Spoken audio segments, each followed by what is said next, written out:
looking to see if there's a clock, so I'll have to keep this. It's a great statement that there's not a clock in this room. It's a place of meditation and contemplation and deep thought and timeless ideas. But I have this here, and I'm going to work to try to maintain a good bit of time at the end for us to have a dialogue. I can't thank Noel and Gulay enough for inviting me. I'm a teaching university president for as long as I've been alive, and an adult, if you consider a 17-year-old an adult. I've needed the classroom to maintain my vital organs. So this is my 55th year of teaching, and all through my time as dean and all through my time as president, now those two things together, 28 years, the last 28 years, I've always taught a full faculty schedule. I've never understood people that call it a teaching load. I've never viewed it as a load. I've viewed it as a tremendous privilege, and opening the presence of students' potentialities and viewing them is one of the great joys of my professional life.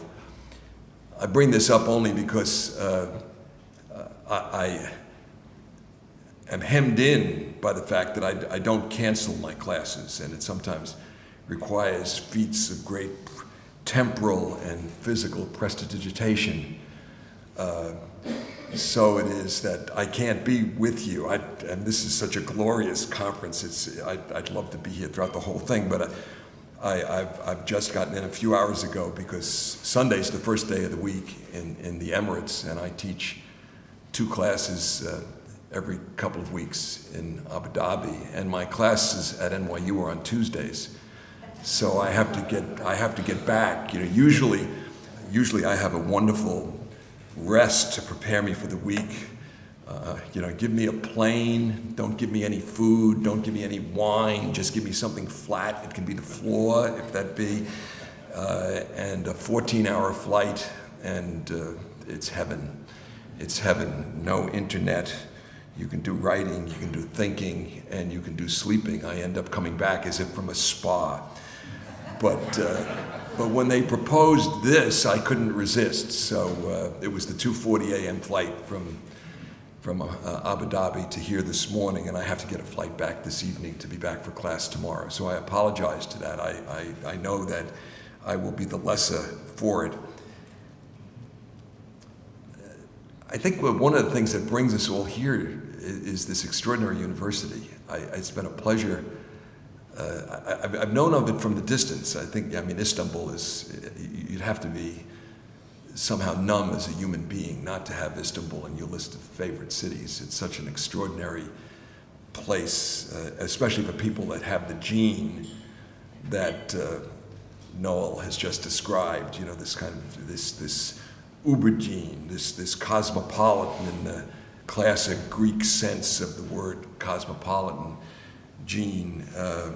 This place is very special. What occurred to me was very interesting is as I learned more about it, you've just had your 150th anniversary. We're coming up on our 200th anniversary. There must have been something in the water of great thinkers. Interestingly, thinkers from outside of academia in that period in the early 19th century. Our founder, Albert Gallatin, who was Jefferson and Madison's Secretary of Treasury, and then became the ambassador to France first, and then to the United Kingdom, England, at the time. And when he was ambassador in England, he became very close friends with Jeremy Bentham. And they looked at the universities of their day, and they said, things are happening that require a completely new vision of what a university is. Now, Goulet is right that the university is a well-tested entity. Never forget that. It is a well-tested entity. With all the fads that come and all of the changes that come, be careful. There are 85 institutions in the world today that exist structurally the way they did 500 years ago. And so you could name a few, right? It's a great game to play with yourself. So the English Parliament, the Vatican. You take 8 off the board because there are 8 cantons in Switzerland. So I'm giving you 10 of the 85. 70 of the remaining 75 are universities. Of course, none of them American universities. So think about that for a second. There's something powerful in the concept of a university, and deep down, what that power is essentially is that. Now you have to be careful. People think of me as an academic lawyer because I was the dean of NYU's law school for 14 years. But before I went to law school, I was chairman of a religion department, and my first doctorate is in religion. Not triumphalist religion. If you want to get my views on religion, I did a book out of a course that I teach at NYU, which my publisher now says I have to describe as my New York Times best-selling book, because apparently if you make the list once, you can say that, So the paperback is now available. All the money goes for financial aid for NYU students. Buy it, give it away to friends, It's called Baseball as a Road to God. So if you write a book like that and you identify as a Catholic and you're married to a Jewish woman and you've raised your children Jewish, you're not a religious triumphalist. Okay, but here comes the theologian in me. So perhaps there are 2 things that distinguish us from other beings. Perhaps what theologians call the soul or spirit is one of them. But one that we know distinguishes ourselves from other beings is the mind, is thought. And that's what universities do, right? That's what we do. We advance thought, we inculcate the capacity to think and to advance thought. That's the business of a university, from the Bow Tree and Socrates to today. So, yes, it was that Albert Gallatin and Jeremy Bentham said the time had come to change, but they didn't truck with the fundamentals. They didn't truck with the core. They saw the great universities of their countries, and for Bentham it was Oxford and Cambridge. For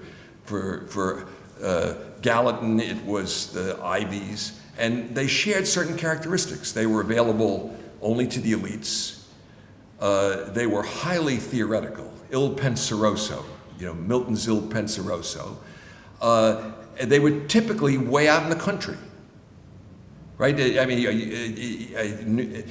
New York City, at the time we're talking, for those of you that are familiar with NYU, I want you to visualize Washington Square Park and the arch that was put up for the 100th anniversary of Washington's inauguration. It obviously wasn't up yet in the 1820s. And there are some red houses just behind that. Those were the summer homes of the wealthy from the city who came out to the country. Everything behind them was farmland. Columbia was way out in the country.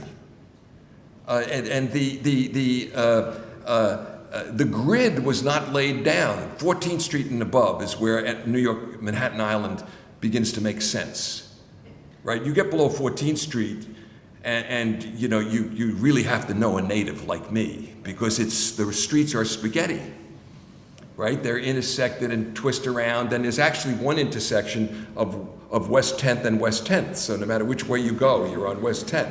So this, what Gallatin and Bentham said was the major changes are occurring. Democracy, the Industrial Revolution, the emergence of the merchant class. And this pressed them. Now, let's face it, it took them a while to get the women, it took them even longer to get to minorities, but it pressed them to say, we need a different form of education. Cities were beginning to become the centers of activity. So we should be, their words, in and of the city. We should produce practical knowledge. And so our first chaired professor was Samuel Morse, who, by the way, was a professor of fine arts when he invented the telegraph and Morse code in our building. The first picture of a human face was taken by John Draper, our second professor. So practical knowledge, and broadly available to the merchant class. So they created this new concept of a university. And as I look at the founding 150 years ago of what I'll call BU, okay? This is the European BU. I understand there's a great BU in Boston called Boston University.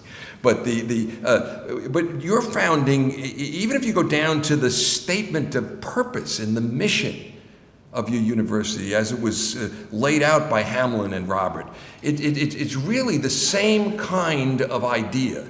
Practical, useful knowledge, connectivity. You carry it through with your notion of sustainability today. So it really is a kick for me to be here and offer some remarks to kind of set a tone. And you'll recognize in them the theologian in me, because we're trained to think in, at least centuries, and sometimes millennia. And if you look at what's going on in the world through that lens today, and you're asking yourself the question that every university has to ask, even if times are less turbulent, because we're in another tectonic change today, right? I mean, you listed some of them, but the world is in tumult in some very fundamental ways that I'll describe. One could say that we're at a major inflection point. My family and I go into the wilderness, and we were at the North Pole, and working our way in this icebreaker and we passed a glacier that was 120 miles long. And some of the glaciers we saw had migrated to the North Pole from what we would call today the Caribbean. And somewhere along the vast billions of year history that's represented when you see something like that, or the Grand Canyon, somewhere along the line, relatively recently, humankind appears. And we're a glory of creation. No matter what your view of how it happens or how it evolves, we're a glory of creation. And it could be, after all of those hundreds of thousands of years of work by our predecessors to get us to this point, this could be the century we could screw it up. I mean, think about it for a second. We could really waste it all if we're not careful. So we're at an important inflection point, and of course we all agree, we're all united by the fact that universities are going to, play an important part, maybe the important part, I would argue the important part, in resolving that issue the right way. Now, if they are going to do that, I mean, and it's very, very important we understand right at the top that when we talk about universities like this one, like the ones represented in this room, we're talking about a small percentage of the overall higher education symphony. And we should keep in mind that higher education is a symphony orchestra of educational types, and matching students with the right part of the orchestra is an important part of the common enterprise of all of us in higher education. There'll be some things, and Noel would be right to argue that a kind of awareness of the world should come through all parts of the orchestra. There should be a kind of, you have to have the same scales. and it's part of the scale that the musicians in the orchestra should be playing. But we're talking about the leading universities in the world, the 200 to 500 leading universities in the world out of the tens of thousands of universities that exist. Some of them, in intimate settings like this or smaller. I mean, a large class in NYU Abu Dhabi is the class of 20 students that I taught yesterday. But others, massive, right? Hundreds of thousands of students technologically online. So, and that whole variety is going to be important, but there's wherever you are in the orchestra, who's ever given the privilege that we're given of kind of leading's not a good word, describing, telling the story of a university, because universities are not command and control enterprises. They're places where people like us can do what I call evocative leadership. You can tell a story. The theologians know the power of mythos, not myth the way Americans use it, where myth means falsehood, but myth that it's the deep experienced truth that sometimes can only be put into words with a story, not with cognitive categories. And our job is to create a story that's recognizable and aspirational at the same time for our universities, and to tell that story and call people to it. And to do that, you really have to spend a lot of time noticing, what the assets and special contribution your university can make.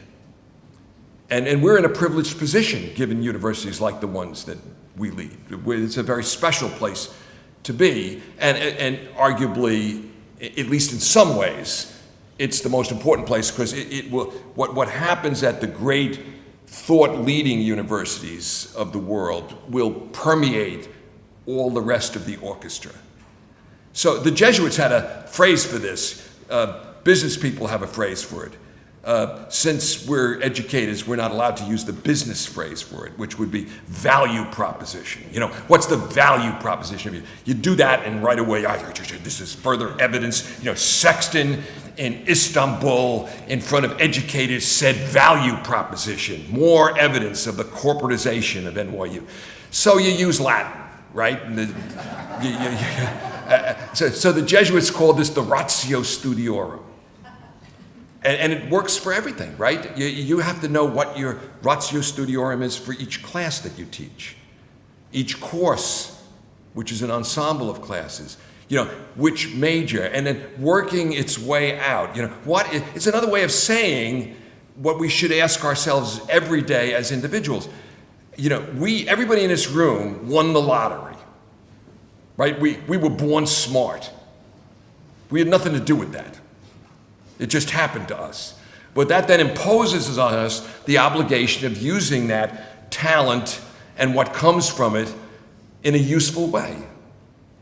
Okay, so am I living a useful life?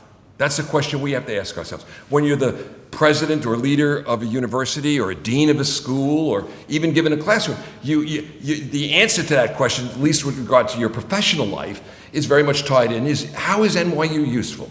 How is BU useful? That's called the value proposition by the business people. What's distinctive about it? I mean, it can't just be, we're going to be better. More excellence. That's not enough. What's the contribution you're making to the enterprise, the common enterprise of higher education? So, how could we think about this in the context of today's topic? Well, I'm going to, first of all, start by saying there are two big trends that kind of animate my thinking of this. And it was crystallized for me. I was a reluctant president. The trustees wanted me to be president of NYU about 4 years before I wanted to be president, or I'm not sure I ever got quite to where I wanted to be. I'm very happy. It's a fulfilling life. I think I'm being useful. But I really had to, before I left my parish, which was the law school, where I knew I was doing good by creating humanitarian, humanistic lawyers, I had to figure out what there was about NYU that would be useful, as opposed to just another good university. And at the same time, Mayor Mike Bloomberg asked me to do something unusual. It was right before his election for his second term as mayor. This drove the people around him crazy. They couldn't believe he was doing this. He convened them, all of his commissioners, for 2 days on Staten Island. The mayor was notable for going to the islands. You know, he never said where he was going. This particular island was just over the Verrazano Bridge and isn't seen as glorious a place to go as, say, Bermuda or St. John, you know.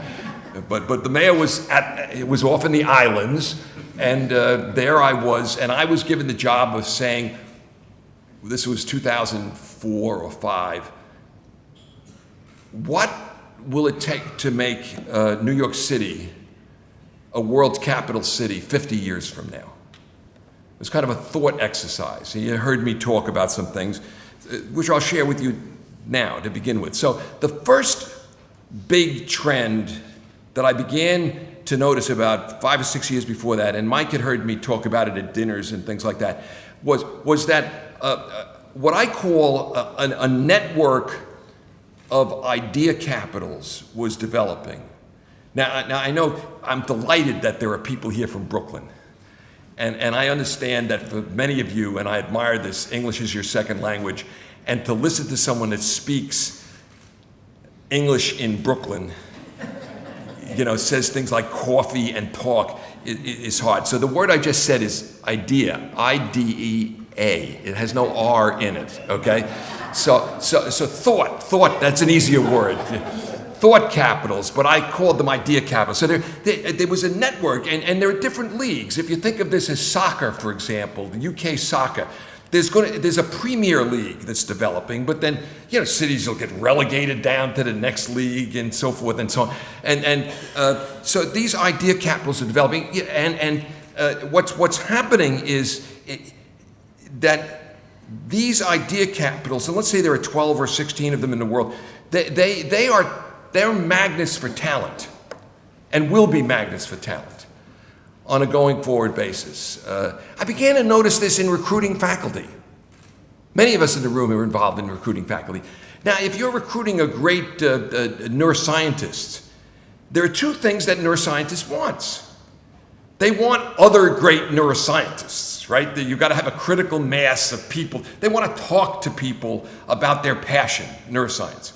So you do cluster hiring if you're building, whatever, but you want to have a good couple of dozen neuroscientists around. But most of them, in fact, the ones, truth be told, that are the most healthy-minded faculty, that are able to become part of a common enterprise, a team, they don't want to talk only to neuroscientists. And also, by the way, they have spouses and kids and families. And so all of a sudden, what becomes important is understanding. And I was much more intimately involved in recruiting faculty when I was a dean than I am now, although I get involved maybe in a couple of dozen cases a year now. And I always want to know about the family and what is going to create happiness at the dinner table. And I began to notice, so the way I put it, and this is a nod to my wife, people have asked me, where did you get this phrase? Because it's kind of a catchy phrase I'm going to give you now, if you haven't read any of my stuff on this. Where did you get this phrase? And truth be told, I got this phrase because my wife was the head of the foundation that was created with the money of the man that created Revlon, Charles Revson. And his first lipstick was called Fire and Ice. And I had the concept, I had the substance of the concept, I didn't have a label. And I said, because urbanologists in the 20th century said great world cities are brought together by fire, finance, insurance, real estate. And the concept that I'm going to offer you today is that in the 21st century, fire is a necessary but not sufficient condition to be a magnet for talent.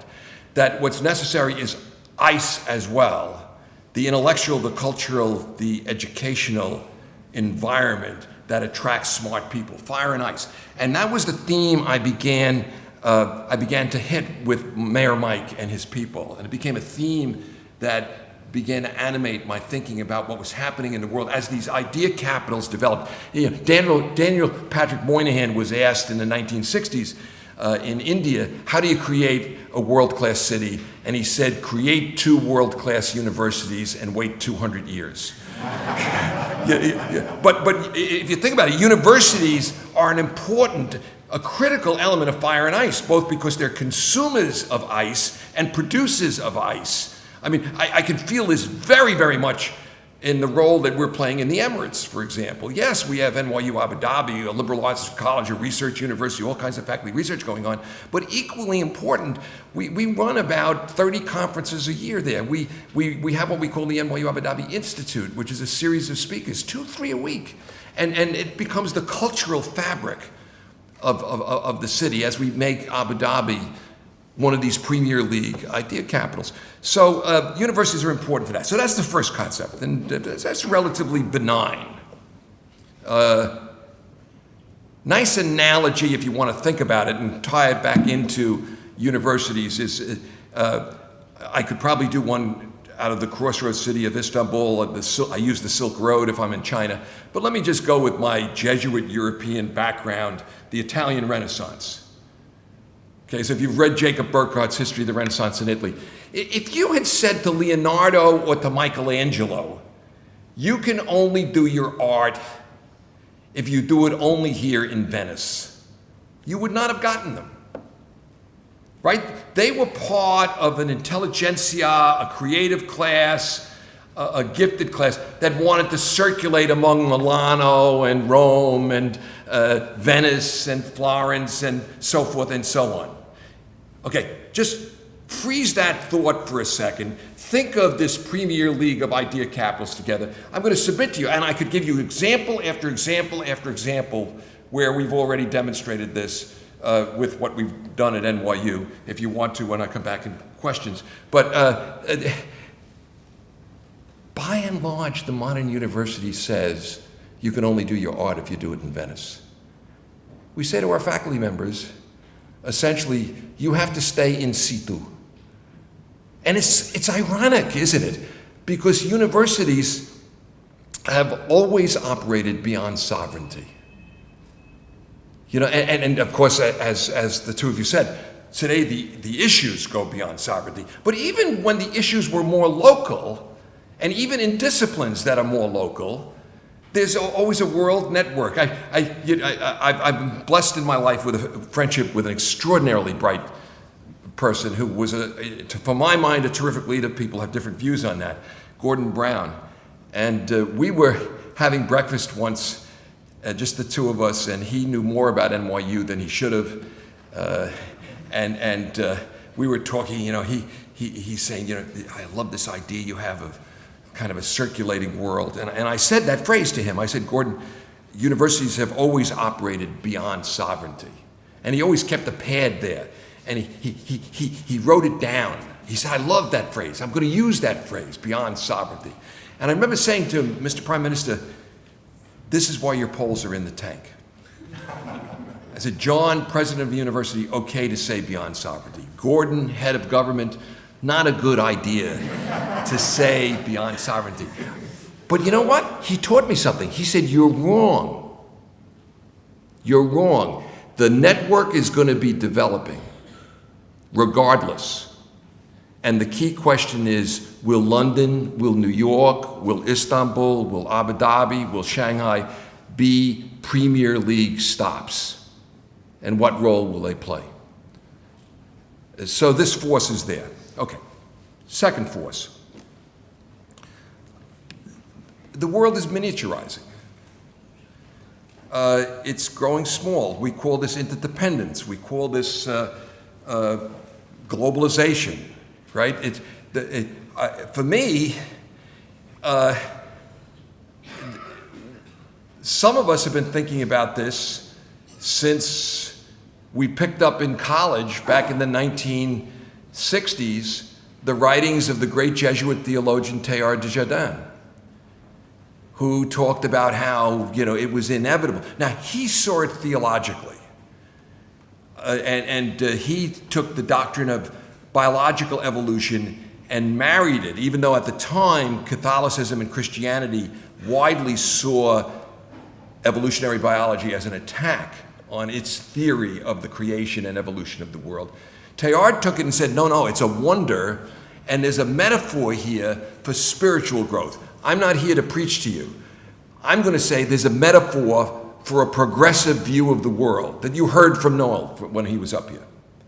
So Teilhard summarized it by saying, species emerge, then they diverge into a multiplicity of forms, the wonderful biological diversity we love, and then there comes a convergence, emergence, divergence, convergence, into what he called point omega, which for him was foreshadowed by Christ and the capacity to love deeply and completely sacrificially. Put that aside. What is the metaphor in a broad view over millennia of the evolution of human society? You know, the emergence of humankind essentially in a tribalistic consciousness, a divergence into the great individuality, which is expressed nowhere better than in Greenwich Village, New York. You know, where if you chose to fully tattoo yourself, strip stark naked, and walk through the park, no one would notice. Okay, so this is individualism run amok, right? And now we have that, right? But the world is miniaturizing, and we're all in each other's faces, and gating strategies are not going to work. Okay, just say the word ISIS, or the initials ISIS. Gating strategies don't work. The question is going to be, and this is the deep question of this century, I think, how are we going to respond to this miniaturization? Okay, we have the potency of the idea capitals to provide thought and connectivity and elevation of humankind. But, you know, we're very, very good at othering. I mean, essentially, that's what my Baseball as a Road to God book says, you know. So I'm a Yankee fan. I hate Red Sox fans. Now, fortunately, we don't kill or fight wars over that most of the time. Okay? And you know, do we ever notice that it's an accident of birth that made me a Yankee fan and made my brother-in-law a Red Sox fan and also made me a Catholic and him a Jew, and all of the other things we use to separate ourselves, be they geographical or these things that we call nation states or other ways to team. And even Noel spoke, and I kind of jar every time. Now, I'll grant you, this is one of these 500-year ideas or 100-year ideas. But we the whole way we've come to talk about education and economic activity is competitiveness. You know, we better get about it, or else we're going to be beaten by the Chinese. You know, you know, it's as if we're in a camp and we have, you know, divided into groups, you know, by flags, and instead of viewing knowledge as a positive-sum game, economic activity as a positive-sum game, human interaction as a positive-sum game, we have this deep capacity to other. So what are we going to choose on that? Are we going to choose, on the one hand, the clash of civilizations, or on the other hand, a more, what I was taught to call ecumenical view? You know, when John the 23rd taught us that even if we maintained our own faith, and excuse the religious metaphor, but it's where it comes from in me, even if we maintained our own faith, we were better off if we understood the faiths of others and incorporated them from their vantage points. So the man under whom I did my doctoral dissertation in 1963, when I met him, was the world's leading expert on a single medieval Christian theologian, St. Anselm. By 1983, I was celebrating him at the United Nations for the publication of his 60-volume work on world spirituality, which had 25 faith traditions in it. He was still a Christian, but he could understand the depths. It's learning, if you want the ecumenical movement, if you want Teilhard, if you want John the 23rd in a metaphor, it's learning to view the world not through the one window you're given, but through the many facets of a diamond. And it's not relativism. It's not relativism at all. It's this classic cosmopolitanism, and it's characterized by something Americans aren't very good at practicing, and that is deep humility. Deep humility. At my town hall last week with students, one of the students who had been ideologically informed, by one of her professors who had a conclusion in search of proof, and she got up and she read to me a list of indictments about Emirati culture, and how could NYU be in a place where workers live 40 to a room and so forth. And my first response, before I told her it was utterly counterfactual, and you shouldn't believe everything you read in the New York Times, was to say it sounded to me that she was describing the condition of migrant workers in Texas, where my friend Bill Beardall works with Texas Rural Legal Aid. But of course, Americans, can cast stones, not realizing the irony of some of the things they do. The big choice as the world miniaturizes is, are we going to use the network, the idea capital's network that's there, to do what universities do well, right? We've always been the thought advances, the understanding advances. As our societies worldwide, very much in the United States, but even worldwide, have developed increasingly an allergy to complexity and nuance, the universities are the place. We do nuance, we do complexity. So, those are the big trends. Now, in 10 minutes, no more than 10, and that will allow us about 15 to 20 minutes for questions, I'm going to describe to you NYU's response to that, okay, just as one, because those that are running the conference thought this might be an interesting case study. And I don't offer it as universal. My view is that this will be seen as a premier form of higher education. 20, 25 years from now, there'll probably be a dozen schools worldwide that will be practicing it as I'm going to describe it to you. This is kind of the full Monty. We're all in. And there'll be others that will use different approaches to it, and I'll give you some outlines for that. And even though I can't be here for the balance of the day, you have one of my extraordinary colleagues in the former president of NYU Poly, the man who really brought engineering back to NYU, also the former Secretary of the Navy, Undersecretary, I guess, but I always call him Mr. Secretary, Jerry Hulton, and he'll be here, and he gets this, if anything, better than I do. So the buzz phrase is make the world your major. Make the world your major. So you want to come here and study economics. We've had 3 Nobel laureates in economics in the last 10 years. You'll get great education in economics or theater or history or business or whatever you want, but then you're going to get at the experiential level and the thought level an education in being an instrument of the creation of a community of communities.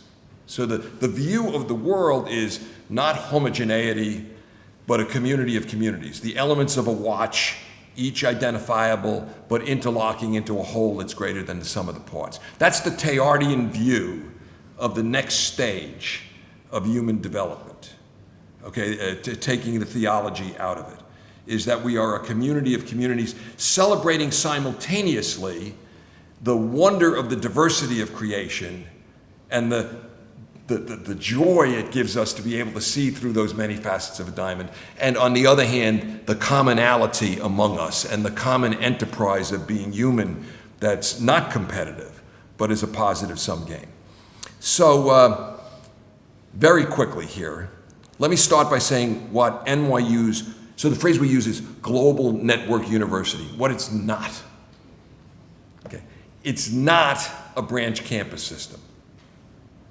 Okay, branch campus system is you got headquarters and you got branches, and it's the French Foreign Legion, and you send off folks, and maybe you never see them again.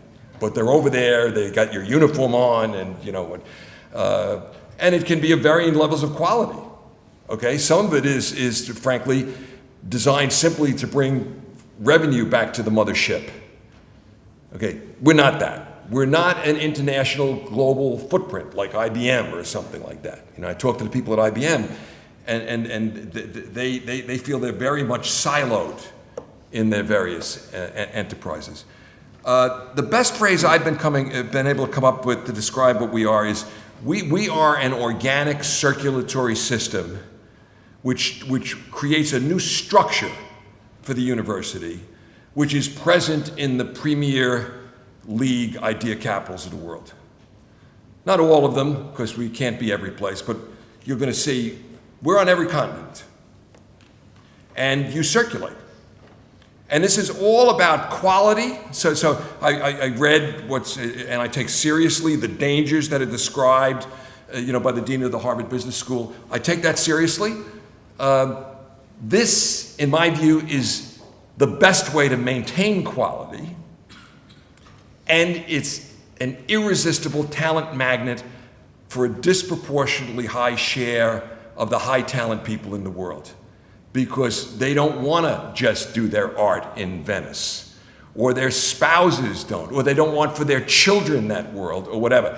And if you can give them the capacity to circulate, faculty, students, and staff, it's a talent magnetization thing. Now, I'm going to take you very quickly through its evolution, okay? So 1.0, now I was named in May 2001, so before 9/11. The whole case for this escalates, the case for this escalates with 9/11. But we were beginning this before 9/11.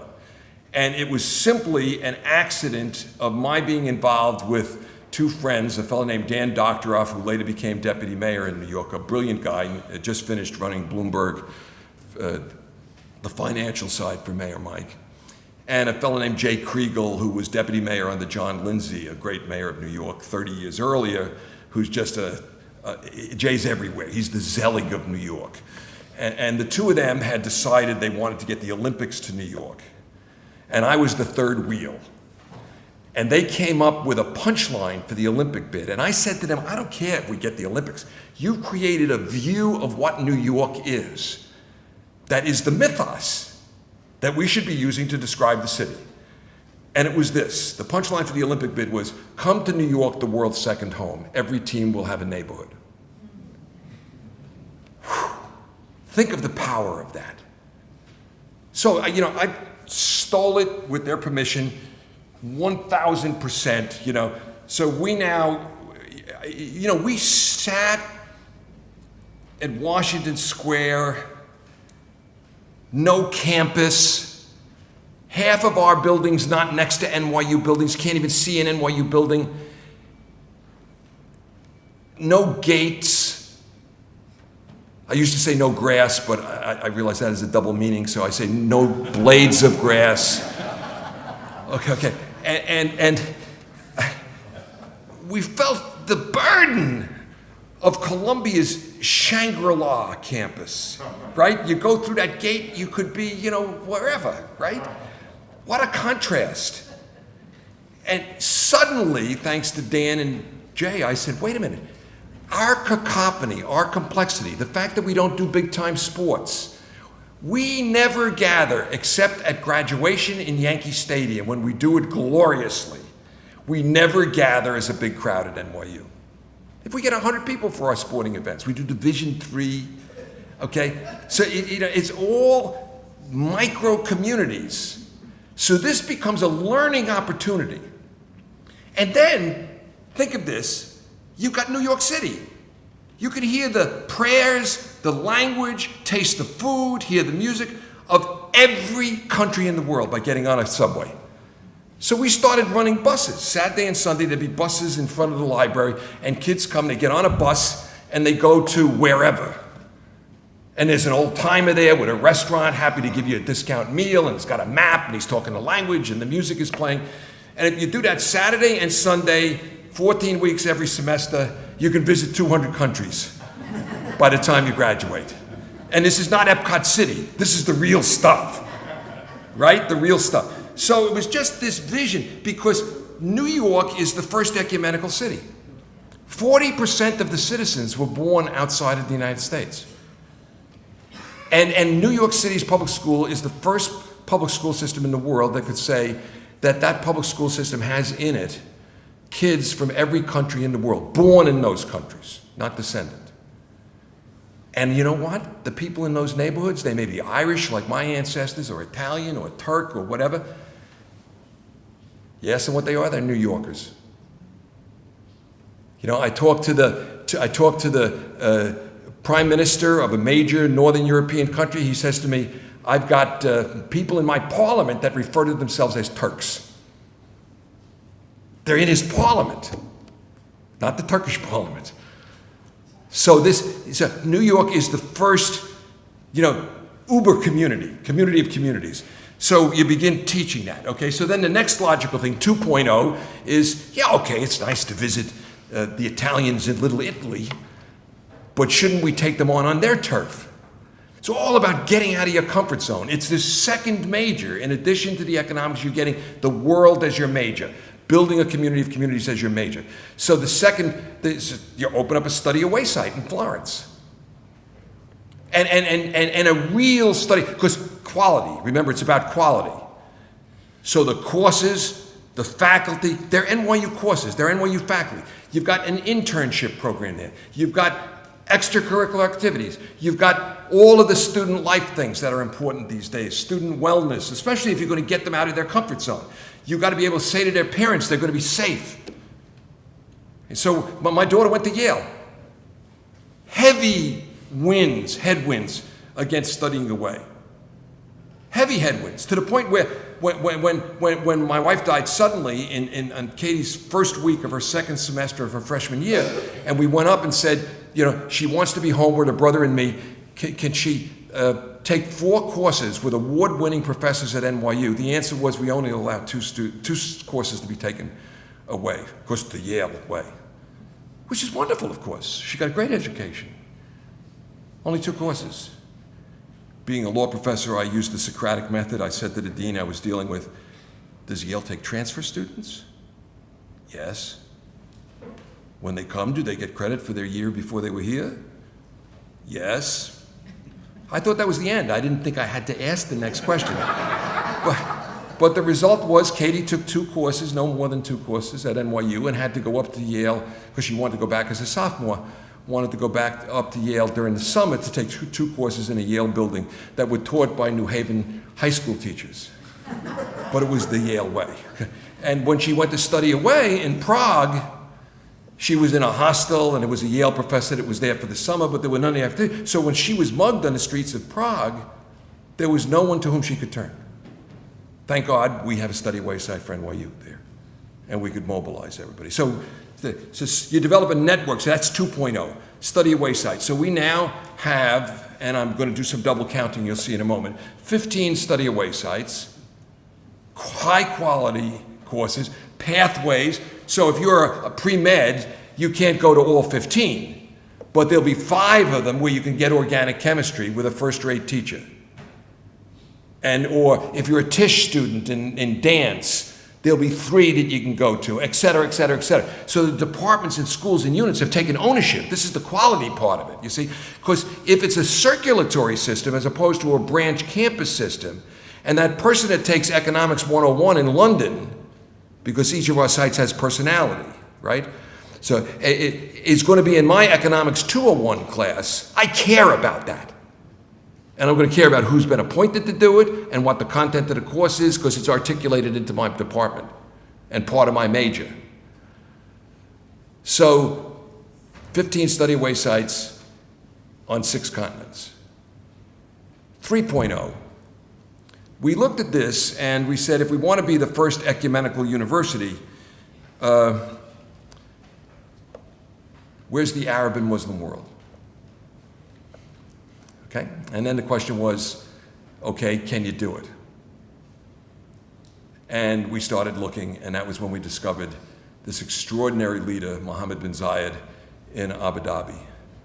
And I went to meet with him to talk about a study away site, and he said, I've read your stuff about idea capitals. I want to make Abu Dhabi the idea capital of the Gulf.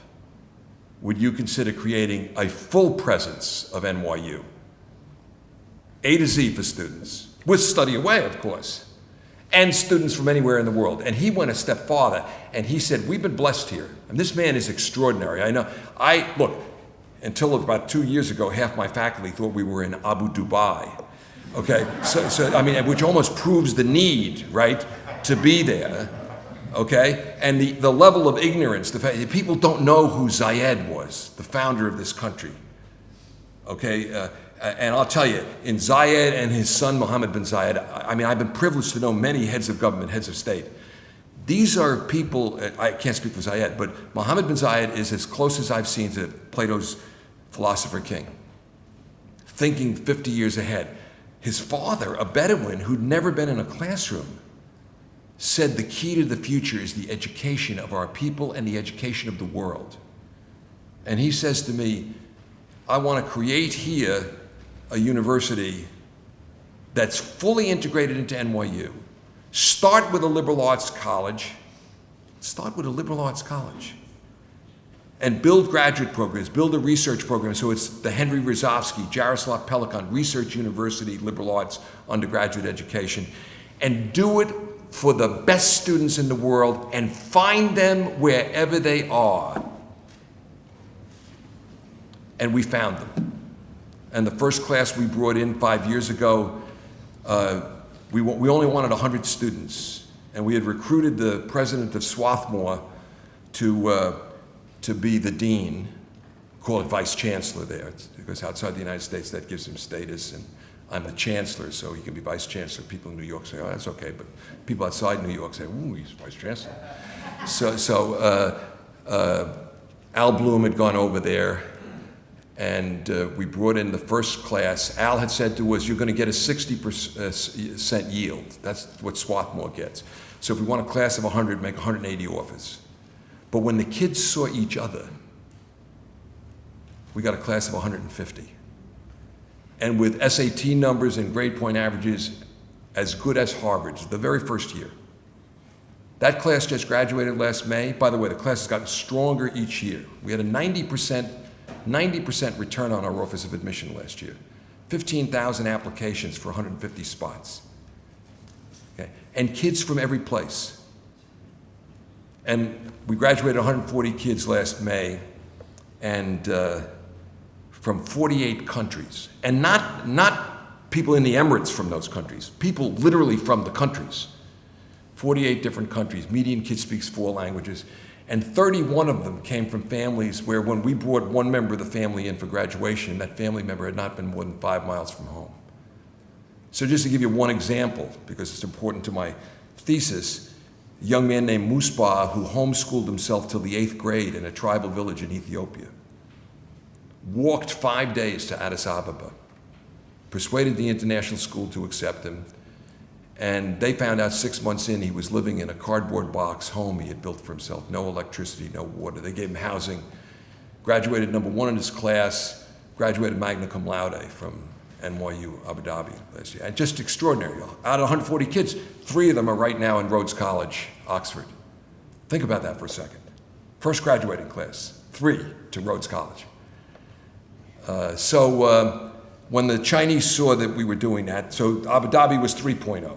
Now there are 2 doorways. Kid from the Bronx can choose to come in through New York and encounter dominantly American, massive cacophony.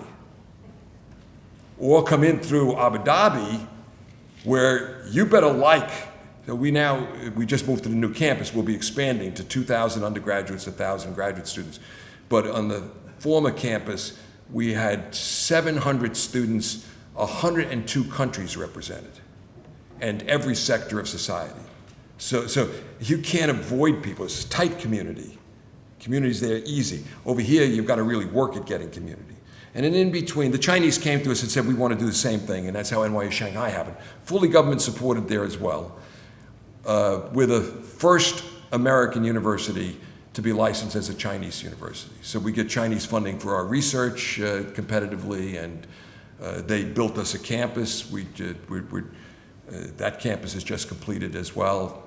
1 million square foot, right in the heart of Pudong. They're building us a dorm, which will be another 1 million square feet.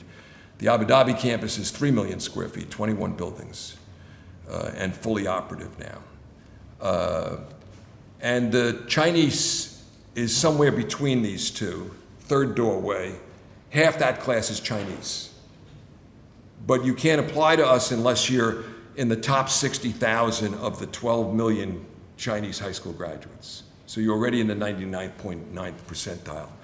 And then you go through, we do 2 days of interviews for everybody that comes into Abu Dhabi or Shanghai.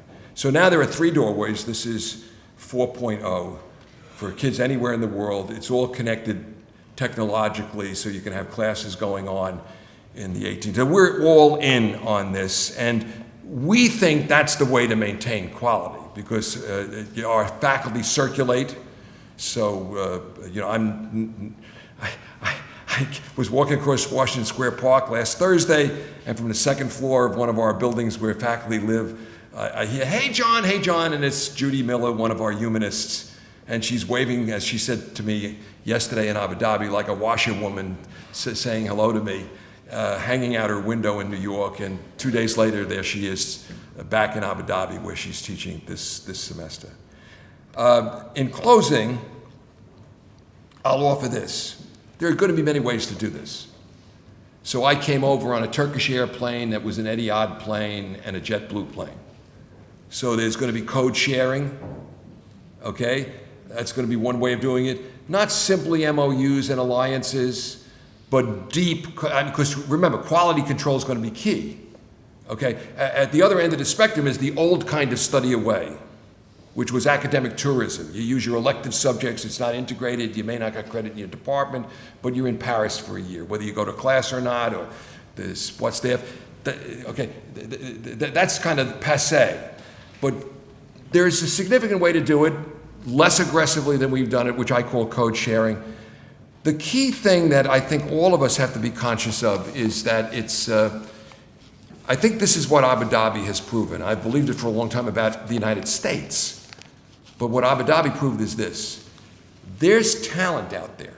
And unless you're a racist and you think that 3% of the smartest people in the world are in the United States, or that they're only in a certain segment of society, we're really in danger as we go through what's called here in Europe the massification of higher education, that we're going to relegate the poor, the unconnected, the uninformed to online degrees to which the elites will never send their kids.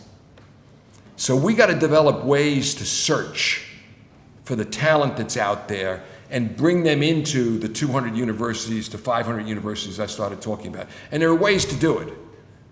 So I'm the chairman of the board of something called the University of the People. If you're a high school graduate, you're fluent in English, you have access to the internet, and you're abjectly poor, you're in. It's not a MOOC. We use MOOCs, we use online open source materials. There's a curriculum, there's an exam at the end, it's 32 people in the class, peer-to-peer, volunteer teachers, you take your courses, you get your degree, okay? What we do at NYU Abu Dhabi and NYU Shanghai, because I've got terrific financial aid there that can pay for these kids, in New York I don't, is at the end of the first year, if kids have excelled in the University of the People, we'll bring them in for interviews. So I was teaching yesterday a freshman that we found through the University of People, an Afghani woman. Okay? Games, contests, use the MOOCs, use technology to find the talent. Don't have to be courses. This is what we as the higher education enterprise have to do as we go forward. Because otherwise, we're going to be leaving the musbahs on the table. So that's it in overview. I don't know if you want me to take some questions or not. I don't want to encroach on other time. But thank you very, very much for giving me an opportunity to speak.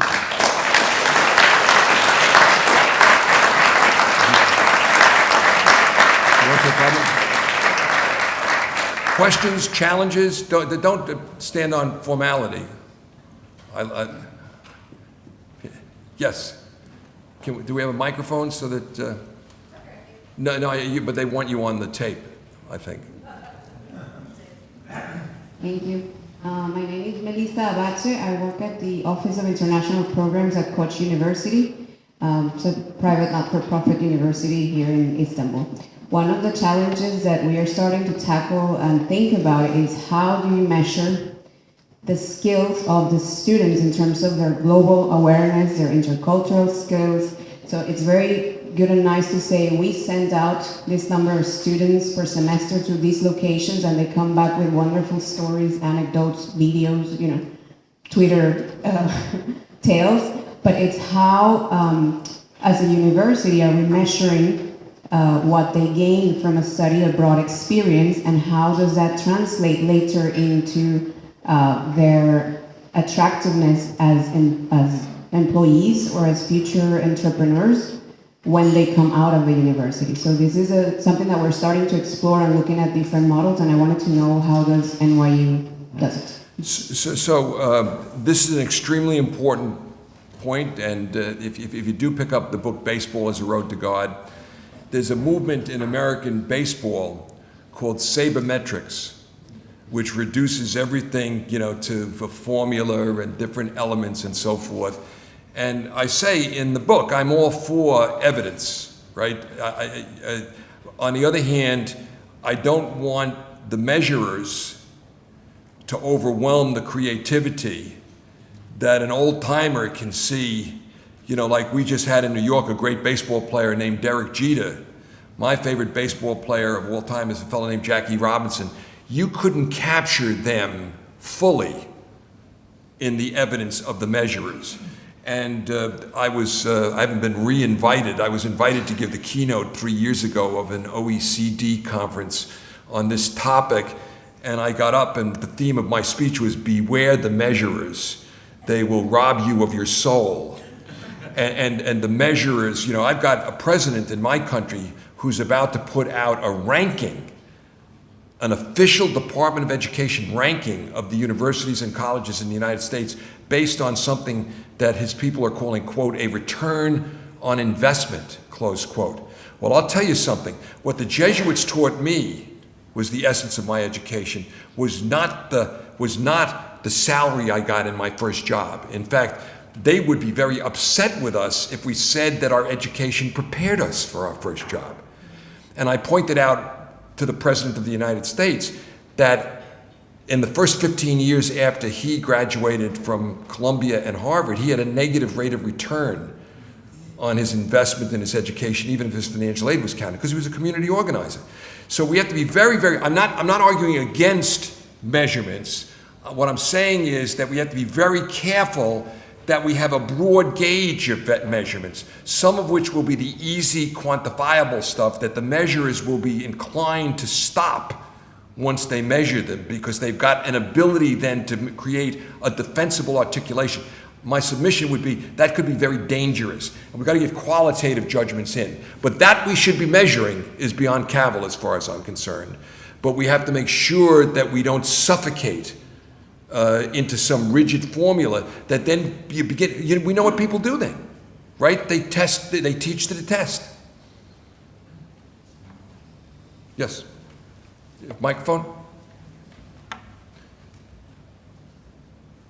What about the value of going to a different country and getting education in a different language and surviving in that environment, even if you waste academically the year you spend in Paris? What about surviving in a French university? Yeah, so I'm glad you used Paris, because that's my strongest example to give you.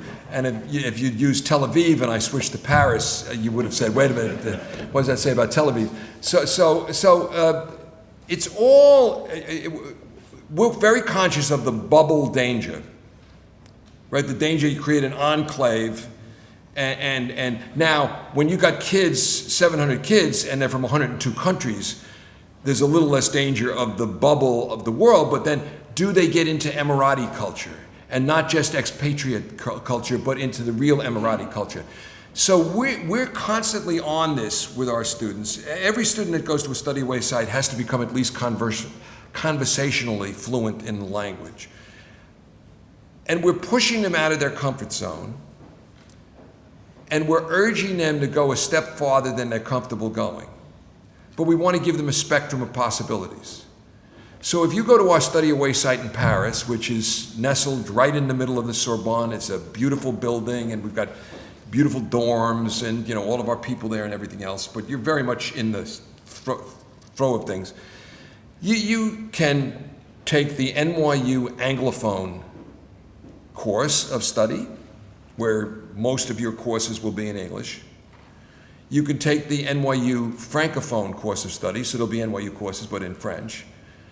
You can go to the Sorbonne and be part of the NYU community, or you can go to Sciences Po and be part of the NYU community, or you can mix and match the four. Your living situation can be in our dorm, or it can be with a family with whom we have an ongoing relationship that always has, you know, it's a different kid each semester, or you can go out in the market. So we'll get you as far. You're going to have an internship with a, you know, with a French company, et cetera, et cetera, et cetera.